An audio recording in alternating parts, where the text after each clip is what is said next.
சிறகடிக்க ஆசை today promo இப்போ அங்கே கர்ப்பமாக இருக்கிற விஷயத்த இப்போ மனோஜுக்கும் விஜயாக்கும் தெரிய வருது. இப்போ பயங்கரமாக ஷாக் ஆகுறாங்க. இப்போ மனோஜ் இருந்துட்டு நான் ரோகிணி கூட ஒரு நாள் கூட சேர்ந்து வாழவே இல்லை, எப்படி இவ கர்ப்பமாக ஆனா, அப்போனா இவ தப்பா இங்கன்னா போயிட்டு வந்திருப்பாளான்ட்டு சொல்லிட்டு மனோஜ் ஒரு பக்கம் பயங்கரமாக யோசிக்கிறாங்க. விஜயா இருந்துட்டு டே மனோஜ் என்னடா நடந்துட்டு இருக்கன்றாங்க.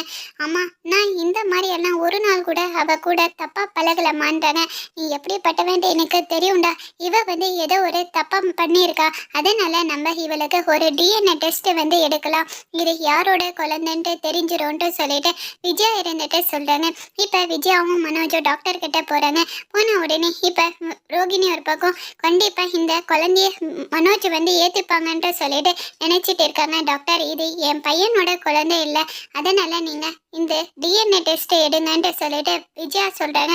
இதை கேட்ட உடனே ரோகிணியை பயங்கரமா ஷாக் ஆகுறாங்க. உண்மையை தெரிஞ்சா இப்ப ரோகிணி மாட்டிப்பாங்களா இல்லையான்ட்டு வரப்போற ப்ரமோல வெயிட் பண்ணி பார்க்கலாம். Okay friends, bye, thank you.